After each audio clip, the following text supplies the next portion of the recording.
Episode 88 of Strange Brow Radio. I am your host, Tove Johnson, and today we are speaking to guest Charles Ward, who has had trouble sleeping. You think you've had trouble sleeping. This guy, it's a really intense interview, and Charles is still dealing with the phenomena.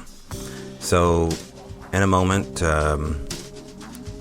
more in-depth regarding the story of Charles Ward, but thank you to Manresa Castle for not only still having your doors open, but just for being you. Check out Manresa Castle. Make it a destination event, just like you would Disneyland or any other place. It's kind of the Disneyland of Gothic Ghost. You've seen it on Ghost Adventures. Now book a trip to stay in Port Townsend. The weather's good. The Olympic Peninsula is calling, so why aren't you here already? All right, more in a moment regarding Charles' case and some news. We'll be right back.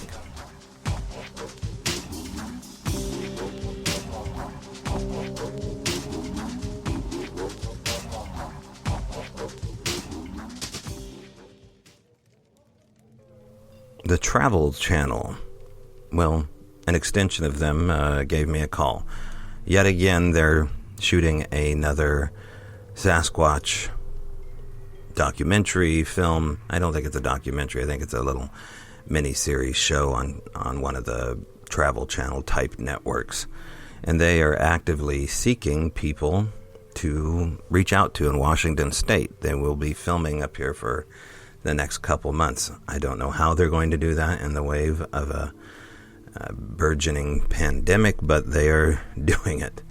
And so I reach out to you. If you have had an experience with Sasquatch, not my version particularly of Sasquatch, I'm thinking, they're thinking actually more of like roadside crossing, scientific data, you know, the flesh and blood answer. And if that's your bag, get in touch with me at strangebrowradio@gmail.com. And so they're looking for witnesses to interview, places to go, people to see, and video to capture. So that's their offer. I threw out a couple names, but they want to stay particularly close, I think, from the sound of it, in and around Olympia and Seattle area, Mount Rainier, maybe come out to the Olympics. So again, reach out to me, strangebrowradio@gmail.com. I can't really go into more detail about that, but that's the word on the street. And that's the skinny, and that's my news element for you. I really don't have anything else other than the fact I just got back from a camp out with two guests that I interviewed who I call Citizen 1 and 2, and that will be a Patreon episode coming out for Patreon members. And it surrounds an interview with someone who got hired at Area 51. And did they take the job? Didn't they take the job? Well, that's why you got to join patreon.com/Strange Brow Radio. Really interesting conversation with Citizen 1 and Citizen 2 at it was a 2-day interview, really, but only a couple hours of it recorded. And we did have interaction. I left out the recorder in a couple different spots, and there were some crunch footsteps coming in on the recorder that sounded like bipedal walking. And then a lot of wood knocks. But there's campers, and that could have very well explained the wood knocks, but definitely not the bipedal walking up to the recorder. This is a national park, a beautiful national park in the Olympic Peninsula, and they absolutely have a legitimate sign up. I wouldn't say warning, but letting people know about the habitat on the trailhead. So they go over harbor seals, flying squirrels, which I didn't even know we had, and blue herons. And then at the very end, there's a picture of a Sasquatch. And it just is very matter of fact, the way it is about anything else biological up in the forest there and their habitat. and explains certain characteristics of Sasquatch. So, anyway, is that why we went to the park? Yeah, kind of. But is a stunning park. White beaches, which are hard to come by here, of crushed oyster shells, rock oysters. So if you're a shellfish fanatic like me, it was a good time laying out on that beach, looking over a blue lagoon that was warm, tepid warm, beautiful water. And there's nothing like a blue sky and a white beach and a can of Rainier.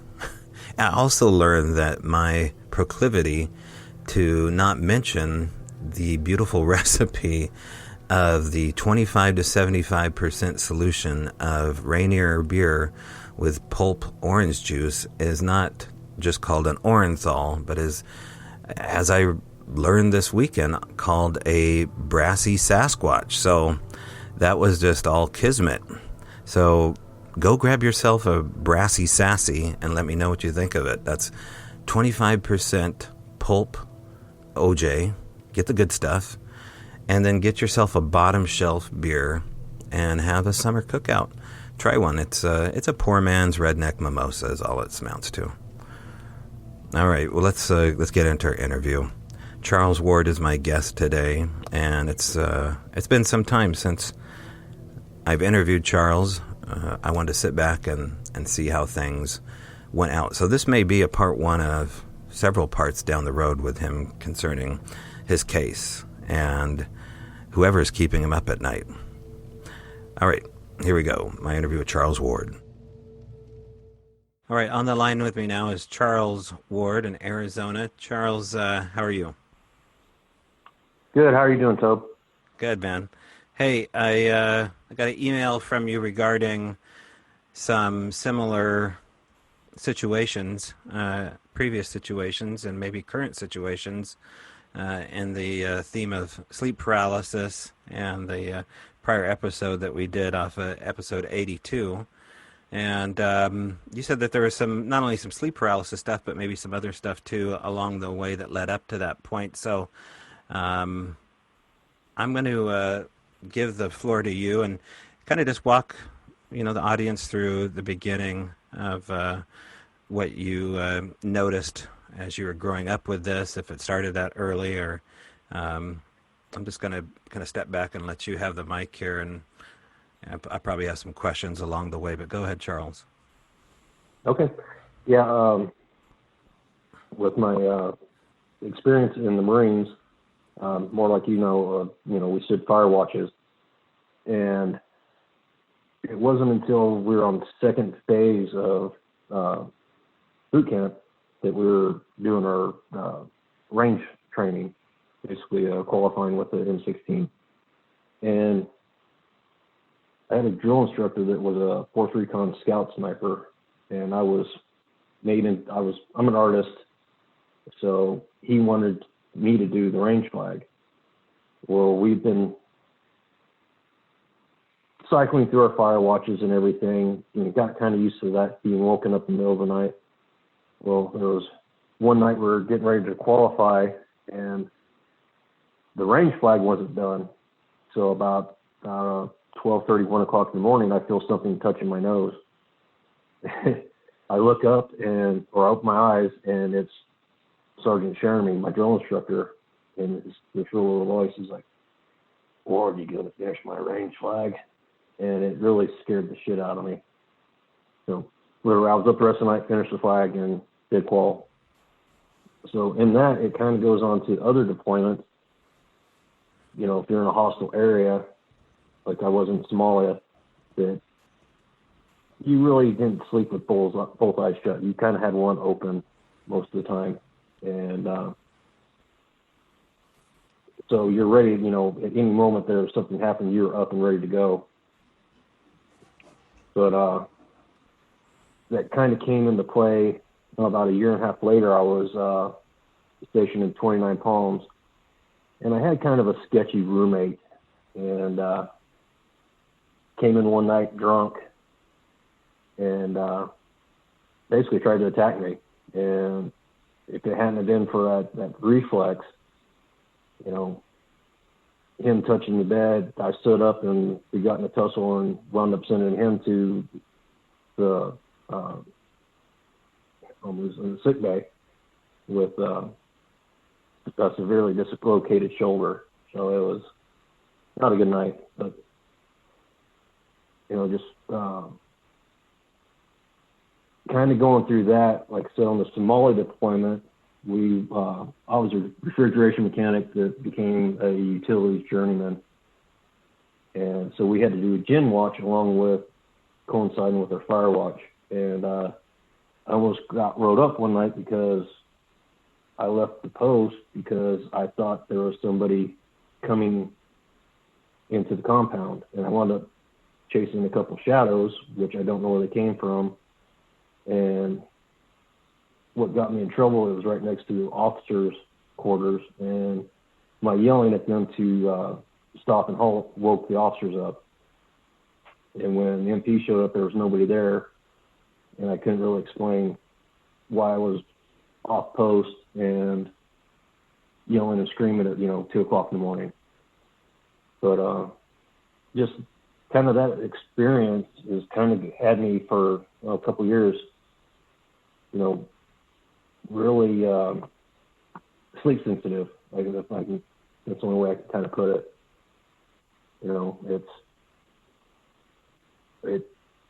There was only really the roommate thing after I got back from Somalia until I got out, and got out and went back home, and I found a little house to rent, which it was more or less a shed, which is all I could really afford at the time. And that's when a lot of the really scary stuff started happening. That I didn't really realize that, it could have been a precursor to, sleep paralysis, which I had no idea of back in, that would be 95. Right. Now, so for 95, are you talking to anybody about this? Are you keeping this to yourself? Pretty much keeping it to myself. Truthfully, you're really the only person I've ever really talked to about this kind of stuff happening to me. And along with some of the other stuff, it always, if I had brought anything up, it was always, oh, you're just being silly. You got an overactive imagination.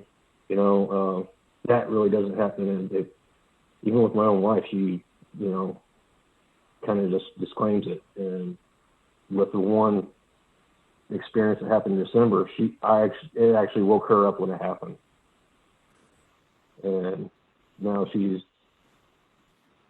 not quite in line, but I can't really talk to her about it. It's one of those situations where I don't want everybody thinking I'm weird and crazy. Right. I'm actually kind of weird and crazy anyway. Right. And this has a way of making you feel that way. Or tell us where we're headed from here. What happens next? Okay, well, I'd stayed with my parents for the first 2 weeks after I'd gotten out, and after being on my own for the last 4 years, I'm like, this ain't happening. And so I went to a local realtor, looked at a couple places to rent, and found one that was within my budget. And I'm like, literally, it was a 600 square foot shack that I think it was built in the 30s when my hometown was kind of booming. But I'd been in there a couple of months, and everything was going fine. And I was asleep one night, and it felt like somebody literally jumped on me in bed. And of course, my reaction is to come up fighting, and that's what I did. I came up, I felt weight on me, and I don't know if it was just the blankets, but I flung the blankets off of me, and they landed about 8 to 10 feet away from me in the bathroom doorway. And what was weird was there was enough light coming in from the side window. It looked like somebody had walked out of the bathroom and kicked the edge of the blanket back at me. And that really freaked me out. So I pretty much backed up in bed and just sit there, and I watched the blankets until morning. I had to get up and go to work. And it goes on a couple months later, and it's starting to get wintertime here in Arizona. And this place, all it had was one small wall heater. And things got, this is what kind of happened. Stuff would happen more and more if I had a girl over. And I don't know what that pertains to, but met a girl, had her over. Well, the next night, I get awakened to, it feels like sub-zero temperatures in this little house. And I go and I check the heater, and the pilot light has been blown out. And so this is like 3, 4 o'clock in the morning. I get the pilot light lit up, and I cranked up the heater, and it does not seem like it's heating the house. And I kind of developed a cough. I call into work. Well, I didn't call him. I had to drive him to work because I didn't have a phone at the house, and this was way before cell phones, or a cell phone I could afford at the time. And get the riot act ready at work, and the whole, just tough it out. And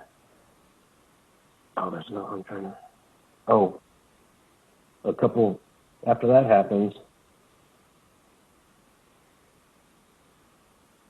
I go, and it's probably February,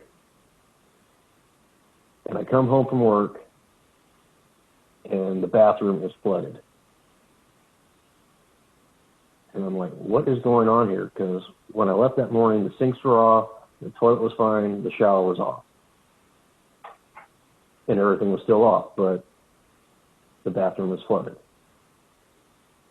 So I called the realtor. I said, hey, this is going on, blah, blah, blah. He says, if you clean it up yourself, I'll take a little bit off your rent, and we'll try to figure out where the water came from. So I checked all the connections under the sink, the toilet hose, all that kind of stuff, but I couldn't figure out where the water came from.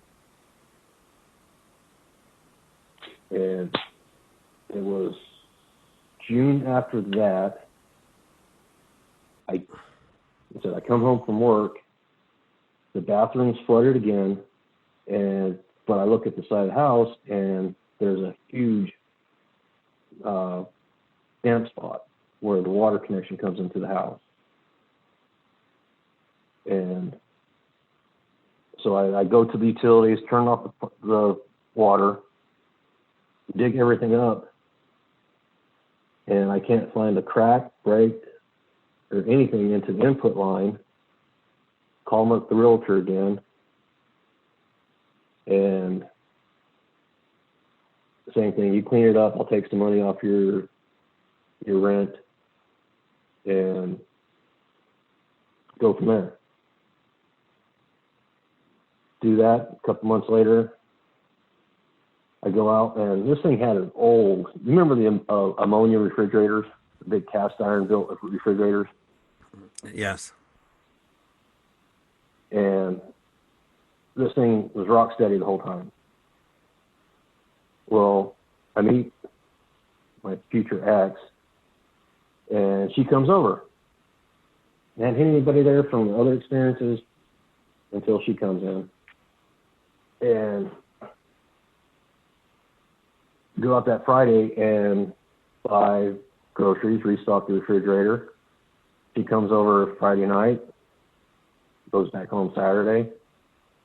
Well, I wake up Sunday morning, the refrigerator's off, and it had actually recycled and heated the chamber and ruined everything in there. So by this time, I'm getting pretty fed up, and I was about a year, not quite a year and a half into living in this place. And And again, what year, Charles? it's 95, 96. Got it. And so, it's my ex, we found another place, we move out, and then a lot of the stuff stops. And just prior to moving out, I got a 2 water leaks refrigerator. Oh, and the microwave. I bought a brand new microwave, had it there probably 3 months.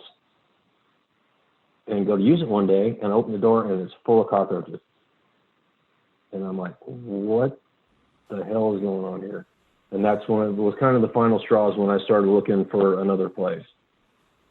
And had never really had much of a bug problem in the house. Right, brand new microwave, right out of the box kind of deal? About 3 months. Right. And I'm not saying full of cockroach. It was enough that I didn't want to reuse it anymore. It was There's 5, 6, 7, or 8 cockroaches inside the cooking area, and it's like that's one of my smally things. I have a real phobia about cockroaches. And meanwhile, your So landlord, you've made 2 phone calls to him over water damage. I imagine there's probably some kind of damage to the drywall or somewhere, right? To the subfloor? no, this was a concrete building. Okay. It was I almost it's not quite like adobe, but it was more of like a concrete walls and then or outside walls. And then the interior walls were stick built. Even in the bathroom, it was like a drop floor, Okay. and so nothing ever really got water damage. Right. It always seemed like it would get to that level to the drop floor and stop. Okay. And so was there But it was like was there anything in your landlord's response to you calling him that sounded like this was news to him, or did he maybe was he feel like he was hiding anything, that he knew this place had an issue? not really. I had known the guy from when I was a kid, and his daughter had married a friend of the family. That's how I knew him, and it was his son's property that he managed. And at the time, I didn't really know what I hadn't really gotten into, what we all call, the paranormal at the time. So I was kind of naive to the fact of stuff, the stuff that was going on. Right, and cockroaches and water damage don't equate ghost or, anything else other than an issue, but you're sensing more going on than just bad craftsmanship. Yeah, and well, like I said, the initial jump on, at the time I kind of had said something to my dad, and he says, it's just nerves, because I had been out of, a kind of controlled, what can I say, lifestyle, or I don't know, I can't put that. It was just me trying to readjust, that I was trying to adjust to civilian lifestyle, and I was had other things going on that. And other than that, I took it at that and just kept going. But when some of the other stuff happened, I don't know, I didn't put much thought to it until, like I said, my dad passing 5 years ago. And in the last 5 years, I've been doing a lot of rethinking about, well, what happened with this kind of thing. And What was it, Charles, about your dad's passing again that brought this up? It was very sudden. Nobody knew. Let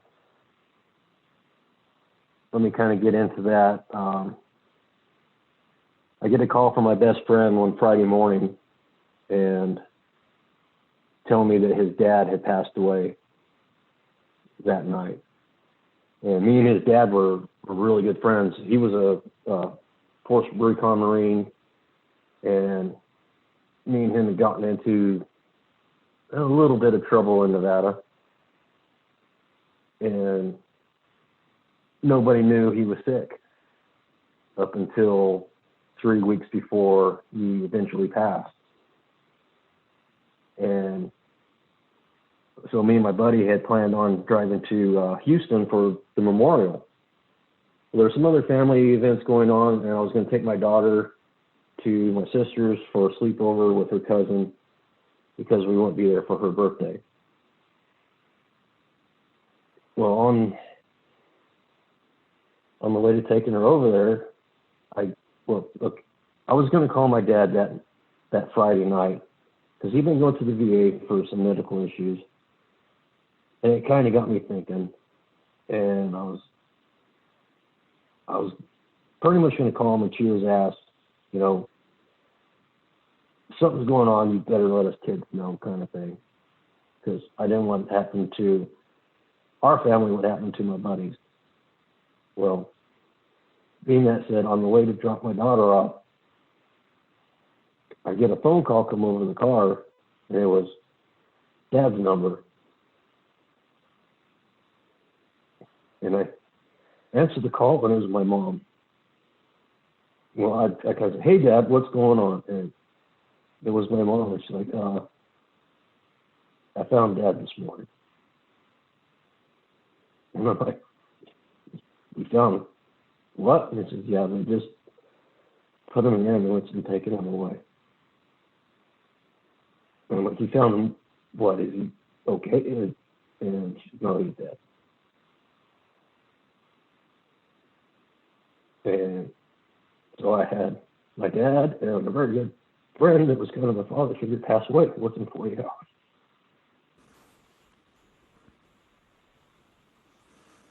And it was why we were in my hometown when something else happened, but I don't know if that really relegates to the sleep paralysis part of this, but there was some other scary shit going on. Right. Well, I mean, it reshuffled the deck for you as far as your priorities. I mean, it was a traumatic event. I mean, you had no warning at all about any of this. Yeah, and we go do the whole thing, come back, and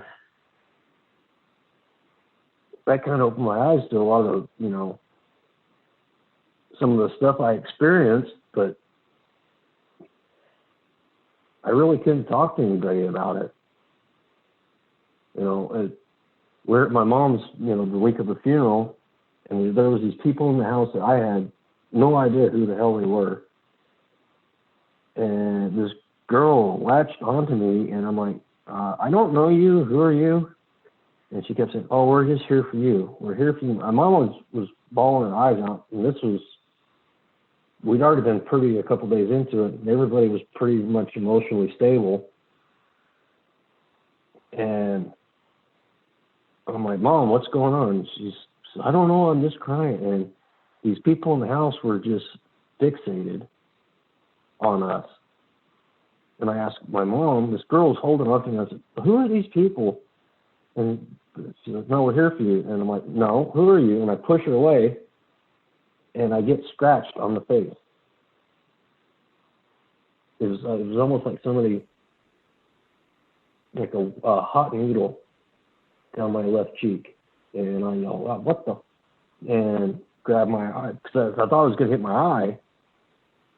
And everybody backed out, and my wife is standing there. She's like, "What's going on?" I said, "I don't know. It feels like somebody scratched me. And I have enough of it. These people were getting on my nerves." And I said, "All right, everybody needs to leave. We have to be, this is where we're going to go for the viewing." And as they're leaving, I feel something rake my chest. And I'm like, what the hell is going on here? And like, so on my face, it instantly raised like a water blister. And I mean, within 10 to 15 seconds, it raised, and I was holding it because it hurt, and it popped. And about that time as they were leaving, I felt the same sensation on my left chest and my right shoulder. And the same thing happened there. And it wasn't until, I'm trying to think when it was, somebody was talking about psychic vampires, but I need to get back to the house in my hometown because I moved to Nevada. Well, before you go there, Charles, before you go there, I want to ask you about these people. They show up to your father's wake, correct? No, they're at my dad's house. Okay, but you're there for you're there after the funeral? We're getting ready to go to the private family viewing. Okay, got you. And so these people show up, and other people can see them? Yes, my mom apparently, and after this, my mom totally clammed up. She would not explain who they were. She was going through some, not just my father's passing, she was going through some AA thing, and I don't know if it was acquaintances from that, or I had no idea who these people were, and she would not tell me who they were. Okay, so you could see them, your mother could see them, could your... my wife could see, everybody. Your wife could see. Yeah, they were totally corporeal. They were people there, I don't know how, I said that whole week was very stressful. And... Right. So, but at the moment when this gal says, we're here for you, and you push her away and you feel a scratch, did you see something scratch you, or did the scratch seem to come at the same time as you pushed this woman away? Was she related to the scratch? Take us back to that moment. Yeah, I think so, because I just kind of pushed her away, and there was no hands to the face. And it was just like somebody swiped in my eyeball is what I can akin it to. But I did not see anything in front of my face, which if I would have, I probably would have knocked it away and hurt somebody's shoulder. What was her response when you pushed her away? Was it normal?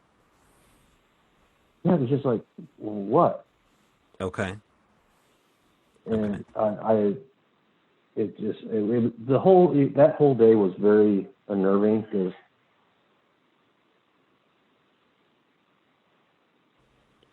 sure, yeah. That's when I got to chew my dad out about not calling us as he's laying there on his lap. Okay, before we go there, now let's talk about what happened to your chest and your arms. Are you saying that you felt manifestations, boils on your body? Did you say boils? Yes. Okay. Like a water blister? Yeah. And you've never gotten those before? No. It felt like a heat burn. And all of this happened within minutes of the first cheek slash. As I was pretty much running everybody out of the house. Okay. So, and how quickly did those boils show themselves? Were they immediate? Did it take several minutes? It was almost immediate. Mm-hmm. Have you ever had an acid burn? Water burn, never a heat burn, but never acid. No. Almost like a battery acid burn. It was almost kind of like that. But getting back to these people, I don't want to beat a dead horse here about these people. Are they these people that showed up? You don't feel as though there's some kind of manifestation of these injuries, or do you?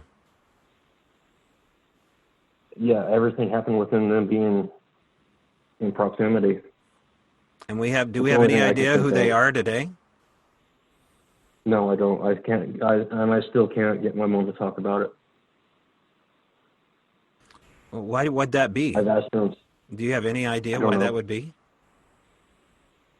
I don't know. I Hmm. don't know if it's the whole AA association Gotcha. Okay, or maybe it's just an anonymity for the fact that they're an AA. yeah. Okay. And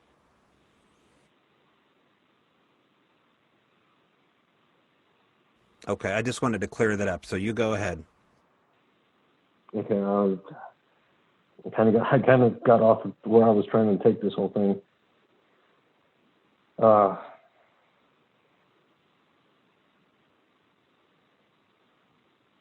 how I found out about the HAG syndrome, like you were saying, the sleep paralysis. Uh, Me and my wife, we had just moved from northern Nevada back down to Phoenix, and I'd started a job, and I was working nights. I'd kind of been listening to Coast to Coast when I was in Nevada when I could, but working nights, pair of headphones and a radio. Started listening to it pretty well because I was starting to get into the stuff. Always kind of been a Bigfoot guy. We were supposed to go to Loch Ness last May or this May, but you know how all that turned out. And there was one night I was on my way home, and I forget who she was. They were talking about the HAG experience, and I could not get home fast enough to try and call in my experience at the house in my hometown. It was the whole, feeling the weight jump on me, and everything that came after that. And that's the first time I said something to my wife, and that's when I kind of got the, oh, yeah, really, sure he did, kind of thing. And I was like, okay, and that's when I kind of started keeping everything to myself then. But So your wife has not seen anything or had anything happen. not that she said to me until this last December 26th experience. The day after Christmas? Yes. Okay. Yeah, because there have been times that, what's that? Go ahead. Yeah, okay, let me look at this up here. Okay.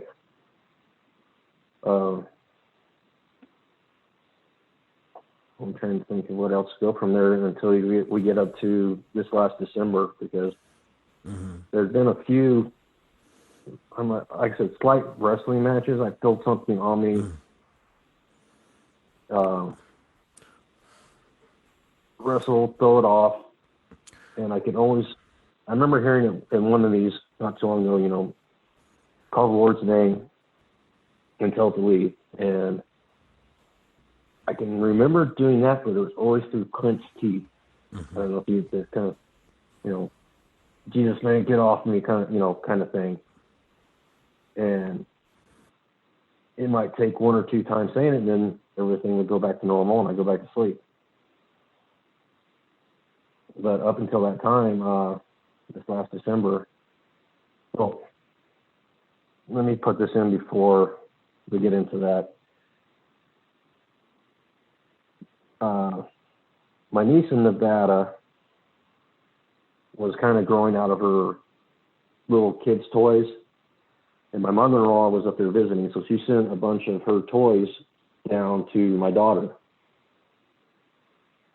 And I'm not sure if the exact name is an American Girl doll. They're like the kind of like the life realistic dolls. Right. They were kind of big in the 90s. Yeah, she sent one of those down, and the first time I saw it, it creeped me the hell out. And I told him, I said, you keep that in your room. I don't want nothing to do with that. Well, my wife thought it was funny to put it around the house, I should say. And then my daughter thought it was funny. So it was a thing to creep Dad out. So finally I hid it from him. But this December 26th experience is what really got me. And I don't know if it was me yelling that woke her up or what it was, but we were asleep. We'd been out of town, came back home, and we were getting ready to go on a trip to Legoland the next day. And we're asleep, and I know the exact time because when I grabbed my phone and turned the light on to look under the bed, it was 3:37, and I'd laid in bed for a couple minutes, so it was probably right around 3:30. My foot was, I kicked off the covers, and I feel something almost like a full hand grip, fingers and a thumb, grab my right big toe and go to pull it through the footboard of our bed frame. And when my one toe hit the frame is when I jumped and said, what the fuck is that? And I laid down, I pulled the covers over my feet, and I'm laying there, and then just kind of, that little adrenaline jump, kind of shaking a little bit. And my wife says, what's wrong? I'm like, nothing. Well, she gets up, goes to the bathroom, and so I'm like, we had cats. They're 15 years old, and they used to do that kind of play with their feet at night. I'm like, it can't be one of the cats. Grab my phone, turn the light on, look under the bed. The bedroom door is closed. I look around the room. There's nothing in the room. And she asks, you all right? I said, yeah, I'm all right. We go back to bed. And this is a little bit different experience. I was laying in bed, and just as I was dozing off, it was probably close to a little after 4. It felt like somebody grabbed the bed covers and were shaking them like to clear them out. And I'm trying to grab them, and I feel something walk around the side of me, and I forearmed it. I was laying on my left side. I swept my right arm across. It felt the blankets move, then it quit. All this time, my wife is sitting or sleeping next to me, not moving, not saying anything, or didn't even know about it or interact with it. So after that, a couple of days go by, and I don't know what time this was because it didn't fully wake me up, but I was asleep, and it felt like it woke me up enough that I realized it happened. Like somebody ran their finger from my heel to my big toe on my left foot through the covers. It was kind of and that's when I started throwing blankets at the foot of the bed, keep my feet under. Because that happened, and the next night I'd sit there on the edge of the bed. I was really tired, and I just kind of said a little prayer. I'm like, come on, guys. I don't know what the hell's going on here, but let me get some freaking sleep. And it went away for a while. I'm not really sure on, what that whole situation is. I want to go back to the moment where you described something pulling your foot at the headboard there. The way I understood it, and set me straight here, Charles, is that something reached through the headboard and was trying to pull your foot through the headboard. Is that, or not the foot, the headboard, but the foot of the bed? Yes. Yeah, it was like I, like I said, I fully felt something encircle my toe and pull it, and it was like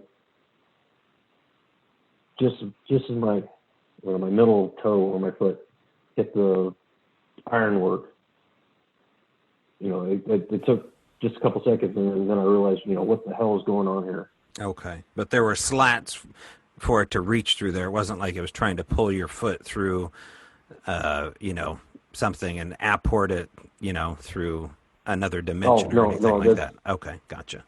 No, it's like a wrought iron footboard, so there's plenty of space in between the metalwork. And you felt a hand? You felt the nails, the thumbs? Did you feel the anatomy of what it was? I didn't feel nails, but I felt like a fully encompassing grip, fingers and thumb. And I felt that, and then boom, my toe hit, and it was on. And so your wife not messed with at all during that night, just responding to you? No, she responded to me waking up and cussing. Right. Which, is that normal for you? I mean, given everything you've been through? There had been some sleepwalking issues. Right. But that was when I was going to school. Right. She caught me trying to put the bathroom in the dryer in the laundry room when I was trying to get to the bathroom. But like I said, I was working a 10, 12-hour shift and doing 2 to 3 hours of homework at work or at night when I got home, and then going to school 5 to 6 hours during the day. Dude, you must have been exhausted. I mean, you were living almost the exact life I was living when I got out of the service, because if you don't have a contract job when you get out, or you go directly to school and you're trying to pay for it, even with a GI Bill, it's still tough. I mean, I remember those years. It's physically exhausting.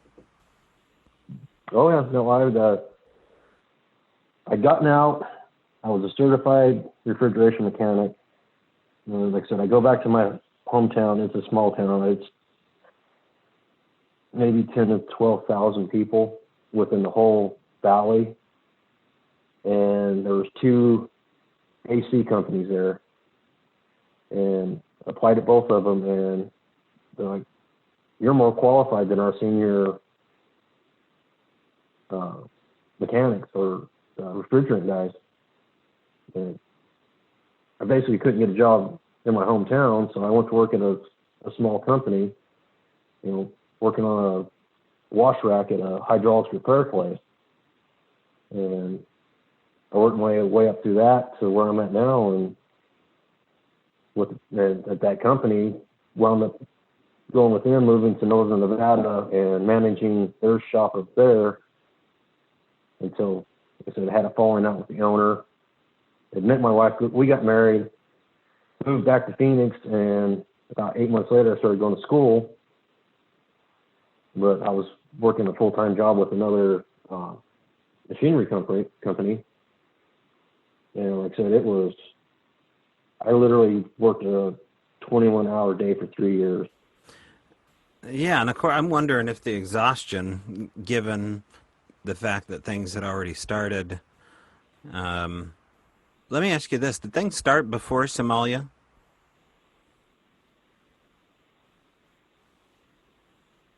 Other than the drill instructor waking me up, that's the only thing I can really remember. Like I said, I had a little bit of a shadow incident when I was in junior high in a cemetery.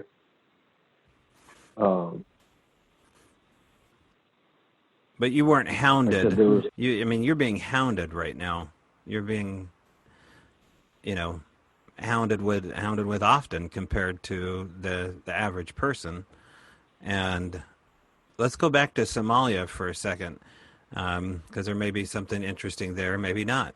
But when you're in Somalia, what kind of detail did you have? Were you in combat? Were you in Mogadishu? Were you up against the shit? I was in Mogadishu. We were at the embassy. I got there 7 days after the initial landing. I had a beef stew MRE for my Christmas dinner on top of a tent that I was wiring in. Did a couple runs. When it calmed down a little bit, we'd go out on patrol and do weapons confiscation patrols. That means confiscating weapons from rebel fighters in Mogadishu? Yes. Okay. Most Just of it to in give a little bit of unfunctional. context to the younger listener here about what the hell we're talking about, because they don't know about Mogadishu in the same way that you do, Black Hawk Down style stuff. So, um, give a little context to what this war was. Okay, I was there 5 months before Black Hawk Down. I left 5 months before Black Hawk Down. I was there from December to the 1st of May.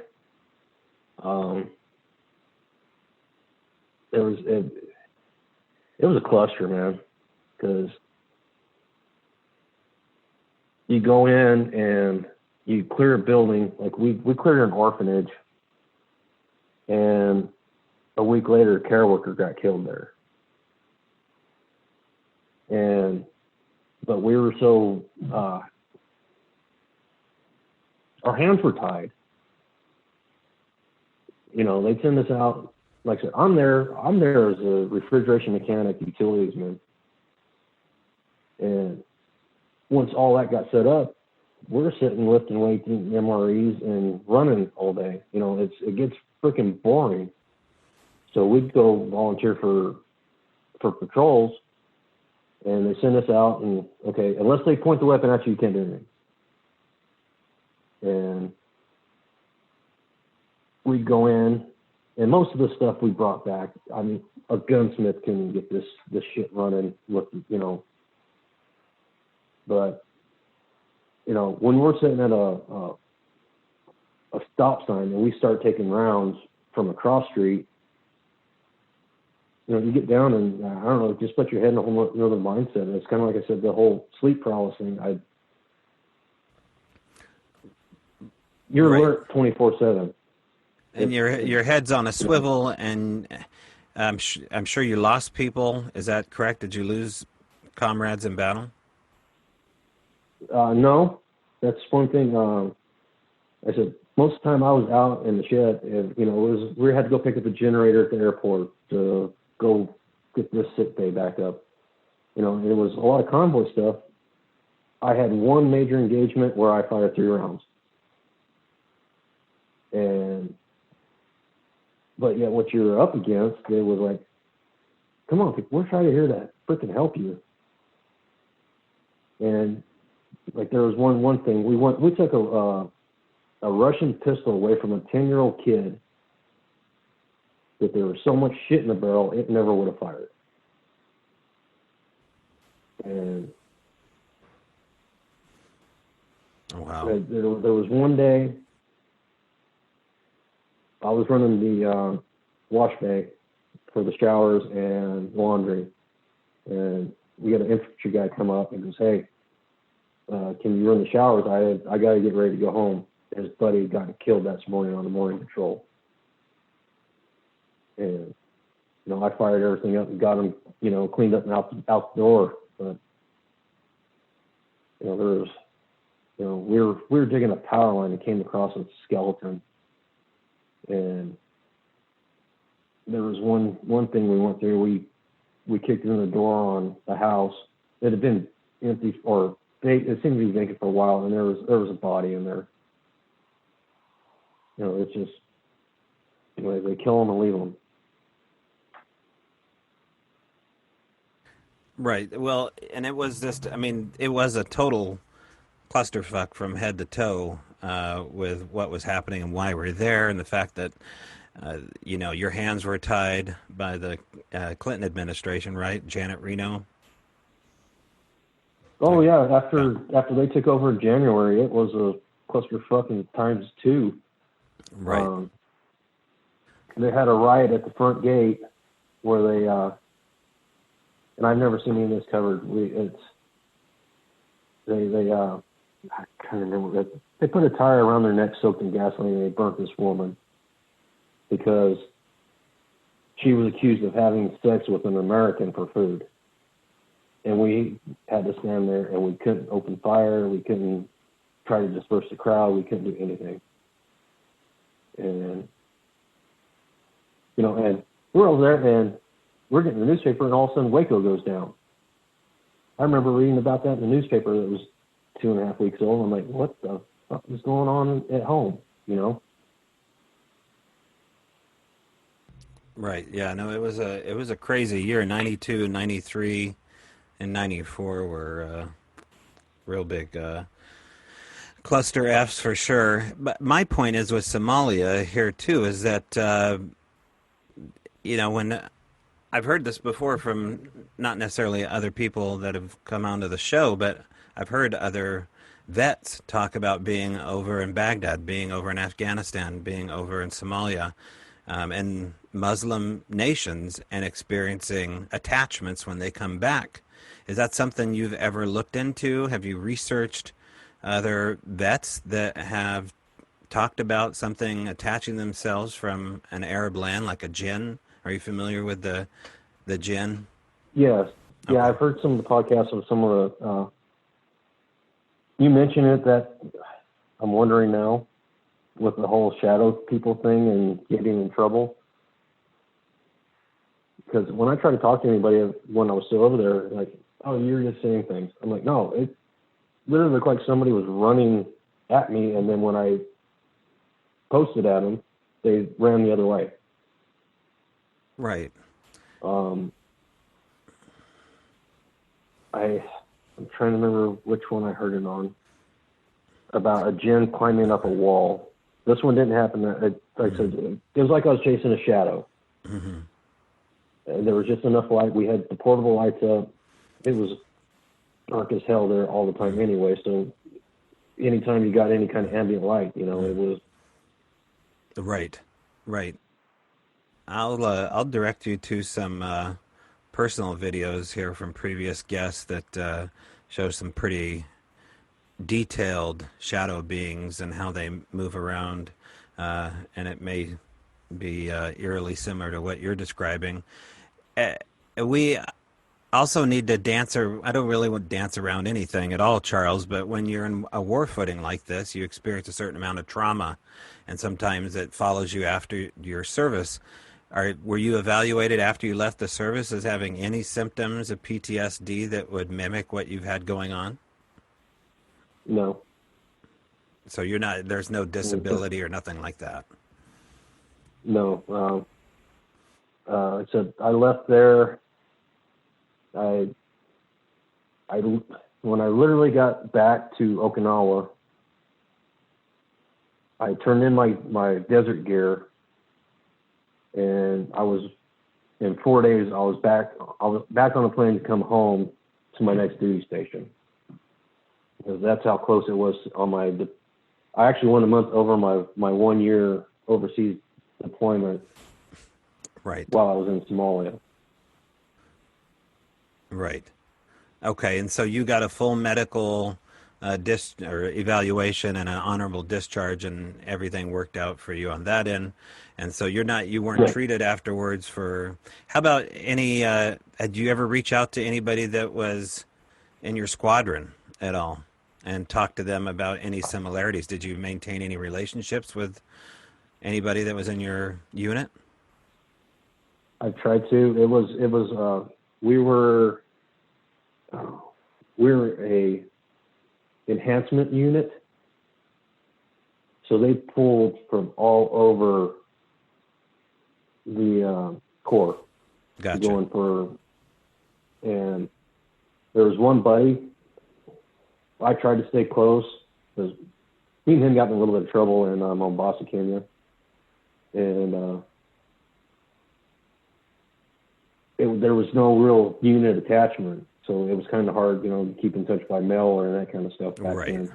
Okay, so they pulled from everywhere because The fact that it was a fluid situation, which a lot of conflicts are, with not a lot of organization going on in Somalia at that time at all by that administration.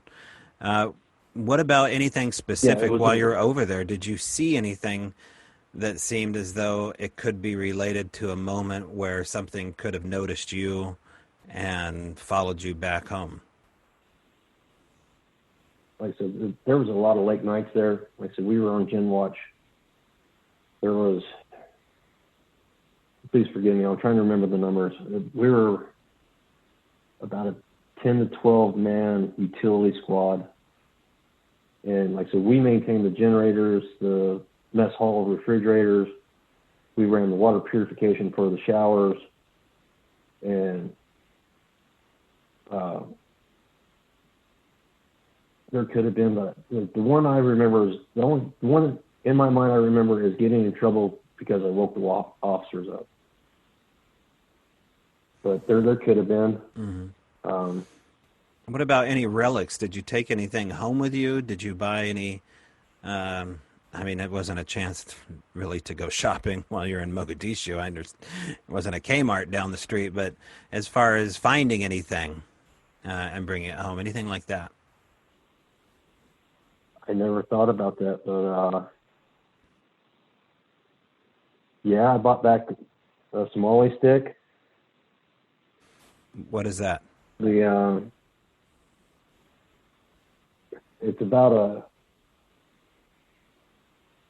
16 to 20 inch stick, and they would carve it. It's some kind of redwood that's over there, indigenous. I don't know what the name of it is. And they would, holy shit, Okay, I'm looking at it right now. Is it it's intricately carved with designs on it? Is that right? no, this one is pretty plain. It's mostly like a spiral carving. Okay. And they would take brass casing and cap each end. And I bought that from a guy when I was at the airport doing washdown on some equipment being sent back here. Okay. And you're scared me now. I've had that ever since I came back. Okay. Well, the anything else that you brought back from that area? I bought some souvenirs and stuff in Mombasa, Kenya. Okay. And you don't know these people you bought these items from. You're just a tourist buying trinkets from the natives, right? Bought them off the beach. Yeah. And, but the Somali stick, that one you bought in Somalia, correct? yes. I was at the airport where they had to wash down facilities. We had to wash everything that left, all the equipment that left the country, because you can't take the land from them. I kind of thinking how they explained it to us.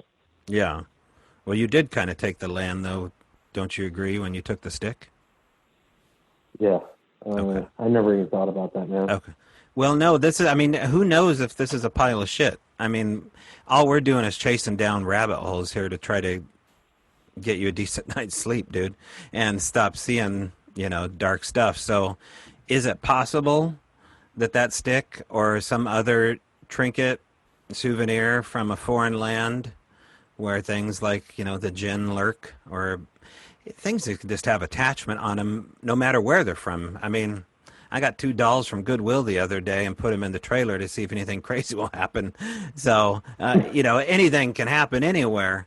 It all has to do with intent, as far as I'm concerned, and what kind of energy you're going to put in it. So that's one area that we could look into. And you still have these items near you or with you? Yes. I just remodeled my studio upstairs, and I built a shadow box of, I'll have to send you a picture. And it was, my ribbons, my medals, and then some pictures from Somalia. And I had the stick in there. And like I said, the carved items, it's like a white and black rhino, and like a tribal mask that I got in Mombasa. Okay. What kind of mask is this? It's a tribal wooden carved mask? Yeah, it's a small one. It's like 4 inches wide by probably 10 inches tall. Right. Okay, so I mean, in my opinion, there's at least a couple different items there that are maybe trigger objects or suspect objects. We don't know that. I'm not saying that's what they are, especially if they mean a lot to you and they're, very unique. I get it. But it's something we can look at. And after well, I'll tell you now because there's other people listening to this that may have the same issue. What I suggest is leave something near these items to listen to them, to see if they have some kind of energy. And that's why I suggest recording. Put them in a secure area and listen for interaction auditorily. And the best way to do that is to find the quietest place you can put them away from any external sound and let them do their thing after you close the door. And so what are we waiting for? We're waiting for disembodied voices, languages we don't understand, and energetic sounds that sound like knocking, taps, bangs, things of that nature. And if you come away after 2 or 3 times of recording these things and they don't do anything, I would still put those objects outside of my house to see if things change for you. You don't have to sell them. You can put them in storage for a while and, put a Faraday cage around them. Glass is one way to do that. You can cover them with sacred objects and things of that nature.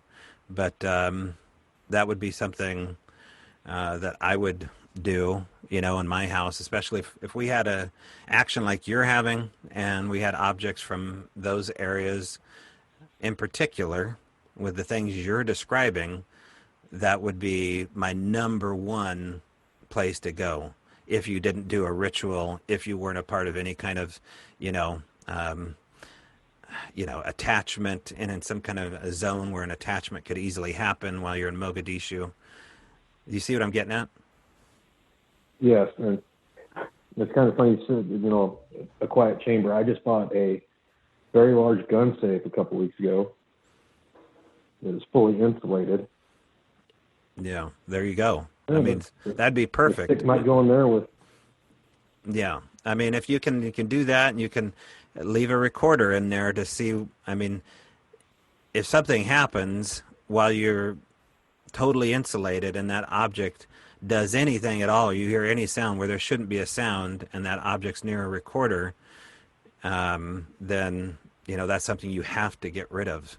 You have to find a way to get rid of it properly. And I don't know what that would be. People say different things.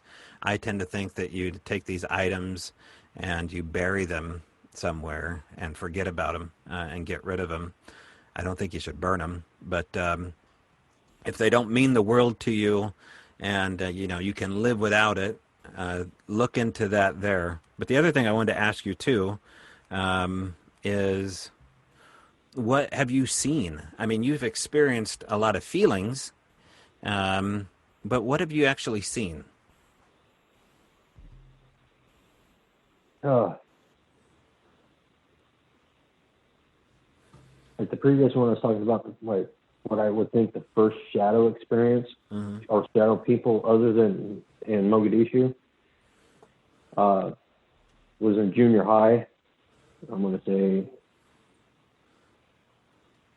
83, 84. No, probably more 85. My best friend, his cousin had moved from in town, and that summer we had gone all over the place on the bikes. I want to put this out there. Stranger Things is me growing up. I had the exact same bike as the one kid, the yellow banana seat. Oh yeah, classic model. Oh yeah.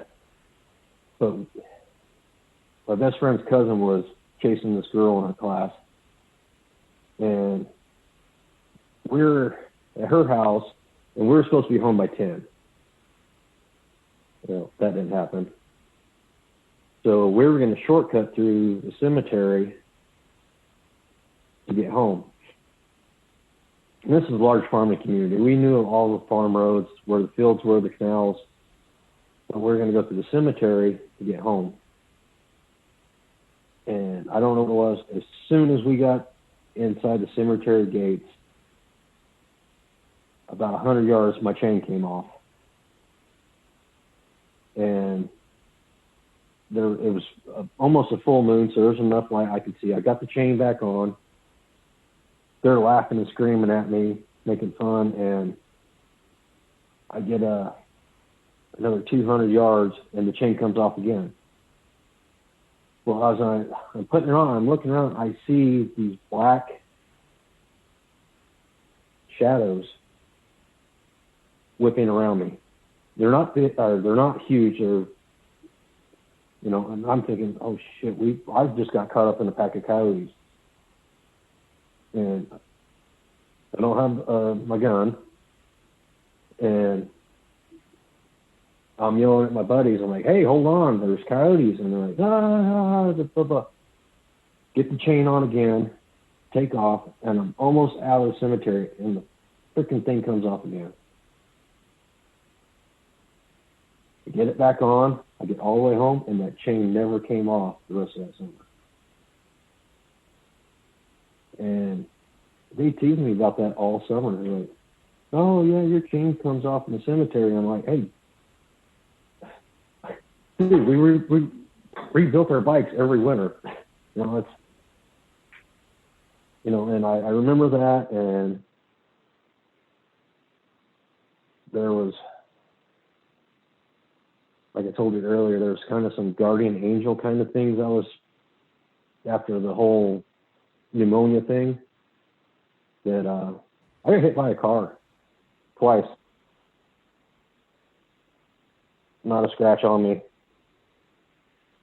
And in fact, in 70, I only remember this because my mom, this is the only story she will tell us about. Was I was about 5 years old, and I wanted to go to my dad's shop because he was working on the race car. And the shop was about a mile and a half away from the house, and I left. That was 78. Parenting, was kind of come back when the street lights come on kind of era.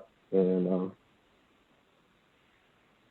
somehow I got way off course, and these guys in a red truck picked me up and knew exactly where to bring me home. And I was formerly LDS, and I always remember the painting they had of Jesus in the church. And my mom asked me, well, when they brought me home, she's like, well, what do you look like? I said, like Jesus. Oh, wow. And then 4 years later, we had moved from there to another place, and I was riding my bike, and I was doing a little dumb shit. And I happened to ride out into the street as a car was coming around. It was kind of a blind corner. And it was a red truck. They hit me and knocked me into the ditch. And my mom said that I said the same guy pulled me out of the ditch and brought me home. At that time I was 8.5, 9 years old. And then my junior year, I was at a party, and some guys started, cranking up whatever, and I was talking shit as usual. And I went to go to my truck to get something, and I heard a car revving. And as I looked over, a car was coming at me, and this Let me finish this experience and I'll tell you about the previous one. It felt like somebody grabbed me and pushed me up onto the hood so I didn't get hit in the legs by the bumper. Got off the side of the car, they took off. This weekend, this is some after.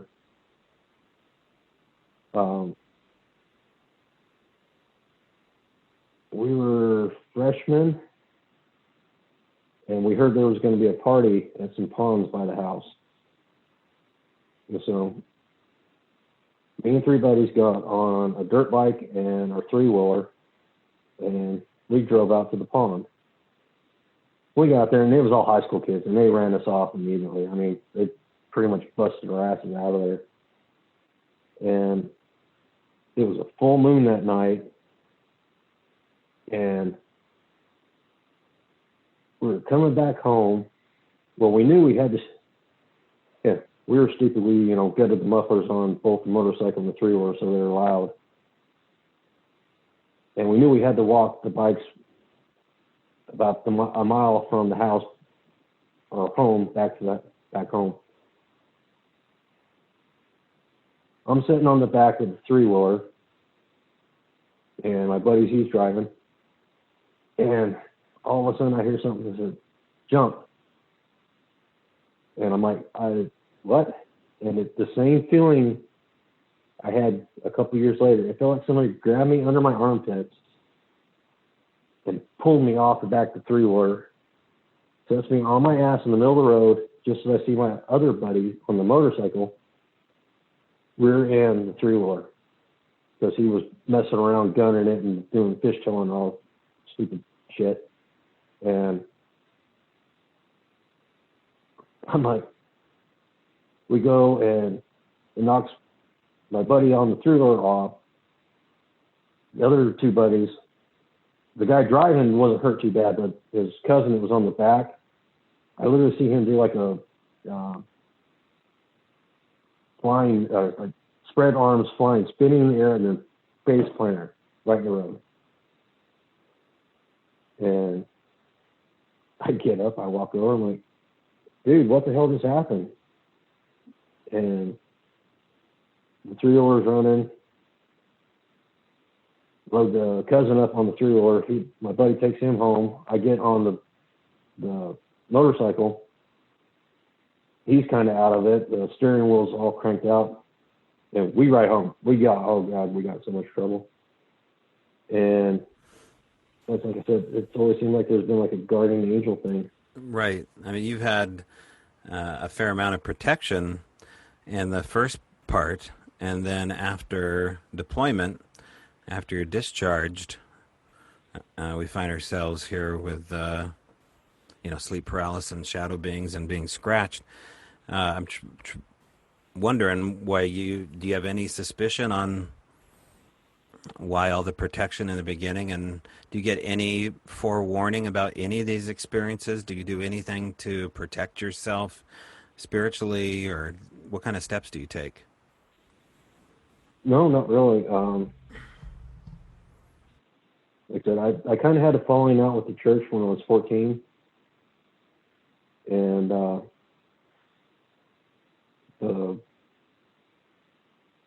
motorcycle three-wheeler incident happened after that. And the car trying to run me over happened after that. But there was one incident now in Somalia. I said we'd gotten in a firefight where I shot 3 rounds, and you kind of reminded me of this. We had a generator go down at sick bay at the embassy, and something was going on, and they were doing roadblocks and all kinds of stuff out in town. We got to the airport, picked up a new gen set, and we're coming back, and they had kind of set up an impromptu roadblock. It was some barbed wire and garbage.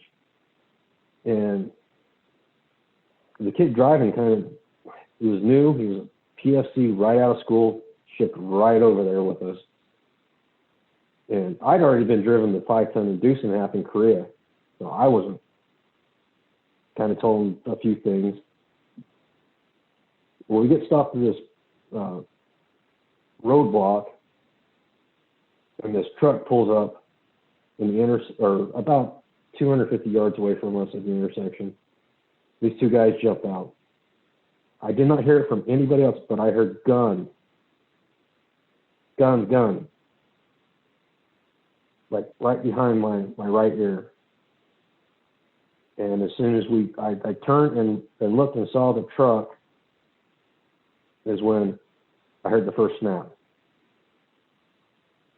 And that's when I went to yelling, gun, gun, gun, taking fire, taking fire. So we dropped down on the bed of the 5-ton, and I hear the kid trying to work the gears on the truck and everything, and we're yelling, go, go, go. And something hits the wood in the bed about 3 foot away from me up high. And that's when I jump up. My buddy Bell, he jumps up. And just as the guy gets through the roadblock, I pop off 3 rounds. Pop, pop, pop. And I don't know if we hit the guys or just scared them. We saw people drop, but we were gone after that. So I said, we got back and I got in trouble again. Mm-hmm. Right. Yeah. Well, there's a lot here to suspect, something happening while you were overseas, but not necessarily do we know anything other than the fact that this is prevalent all over the world, Somalia or otherwise, Detroit, Michigan, Oregon, doesn't matter. It's everywhere, and sleep paralysis, has physical consequences to it. People end up not only seeing things, but experiencing physical harm and injuries from being attacked in their sleep. And, your wife may not have been privy to this yet, but it sounds like a matter of time, because as things progress with this, loved ones eventually do come around most of the time and experience this in concert with their partner or see something. And maybe, do you suspect that she has seen something or experienced something and just isn't able to tell you about it? Or where are you at with that? Or do you want to say? I'm not sure, but since about after the December stuff, she doesn't sleep in the same room. Okay. She sleeps with my daughter. She just knows that she wants mommy sleeping with her. Okay. Gotcha. And so is she there every night and you're alone in bed? Pretty much. Okay. Well, that's tough, man. I mean, even if your daughter's having issues, it's still, it's not by design. It's very difficult to watch happen. So, but you guys are close. You don't feel yourself growing apart because of that? No. Okay. It's kind of a, Mm-hmm. we don't want to be the helicopter parents. Right. Kind of thing. But when, that's kind of affecting her, because it got kind of bad when at school she wasn't sleeping. Right. I don't know. I'll have to listen to some ways to kind of broach in the questions. What's scaring you, kind of thing. Well, how old is she? 9. Yeah. Is she drawing at all? Does she draw? Oh yeah. No, she's not falling far from Daddy Tree. Okay.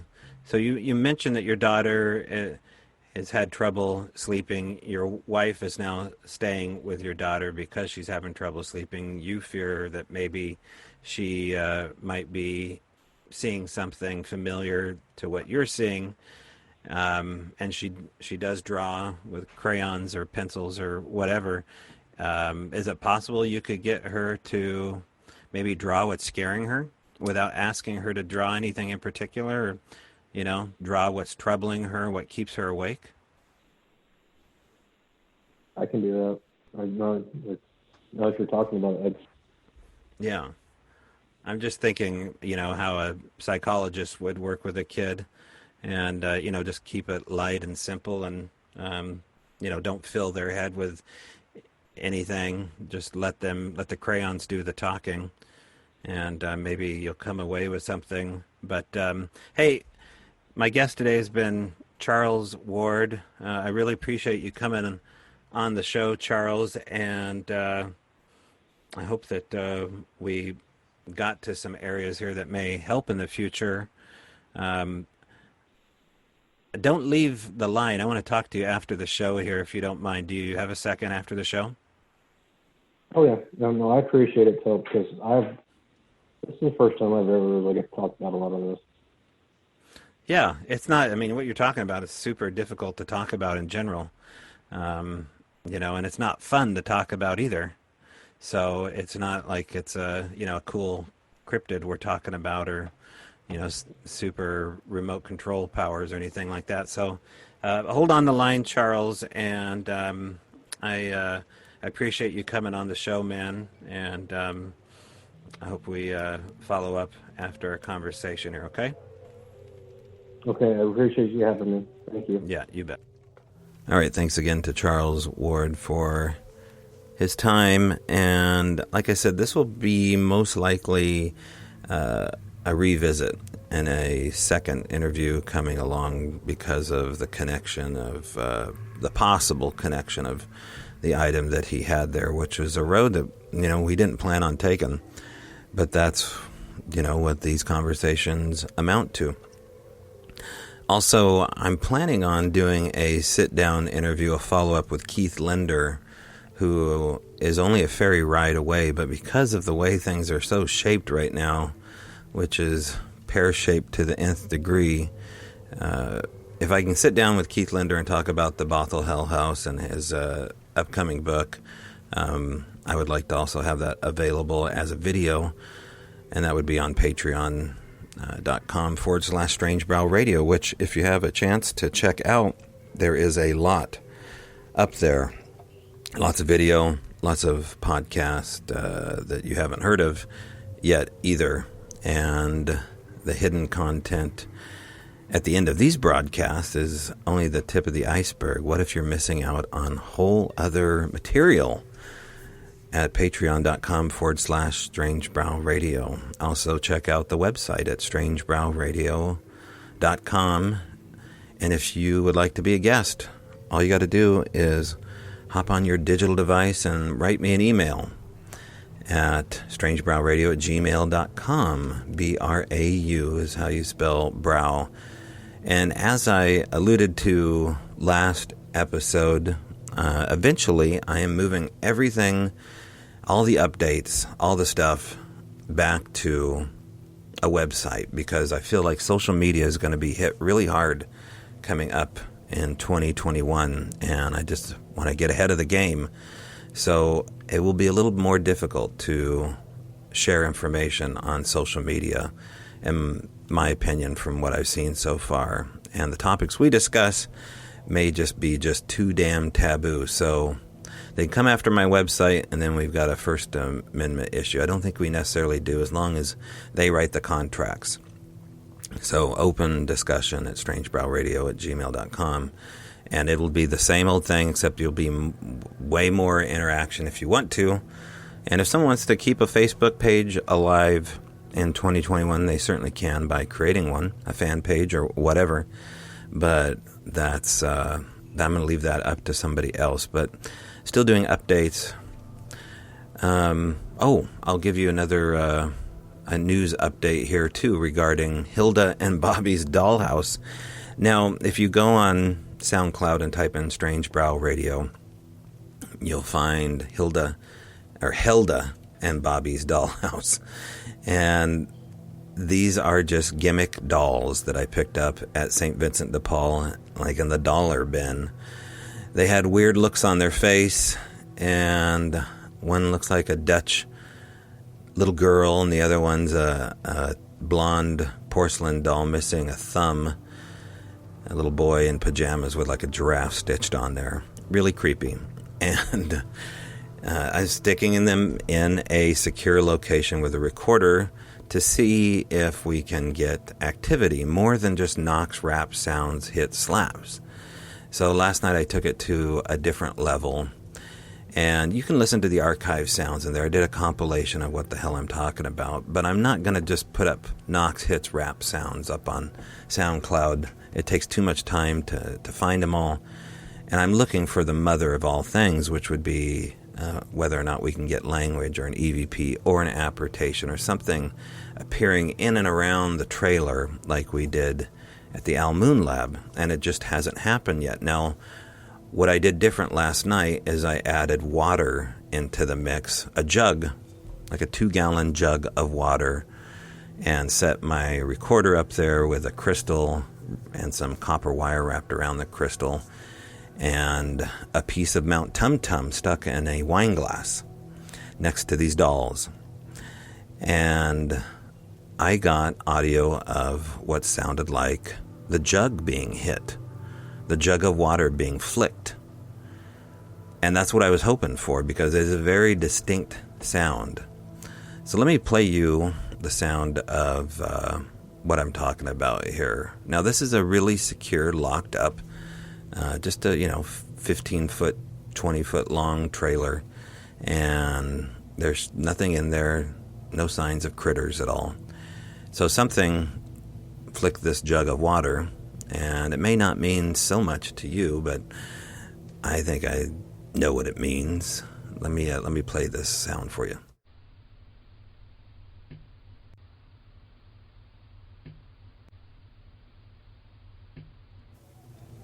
Now, of course, there's a lot of other sounds on there.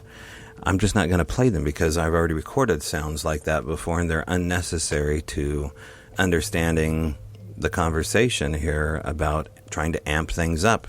We're waiting for something else to occur, and that really is something else, because that sound has never been recorded before, and there's no moth wings big enough to provide a sound like that, which at this point would be the only thing I would suspect as funny business sneaking into this locked trailer. But stay tuned for more updates from Hilda and Bobby's Dollhouse, only on SoundCloud at strangebrowradio.com. And there may be some video stuff too, because I'm going to keep leaving out a laser grid with a camera rolling, which I was shocked at how long a 4K iPhone camera will record for plugged in. I think I got a solid 2.5-3 hours out of 4K footage off a 64 gig camera. And although I didn't see anything last night worth showing, we'll just keep marching along. Okay, and don't forget, also upcoming is this new show coming out regarding the scientific flesh and blood answer to the Sasquatch conundrum. If you would like to be interviewed or know of a hot spot and want to talk about flesh and blood answers with scientists who are eager to talk to you, get in touch with me at strangebrowradio@gmail.com, and I will forward you on to the producer. All right, that's it. Everyone have a great rest of the week, and I will see you in the trees.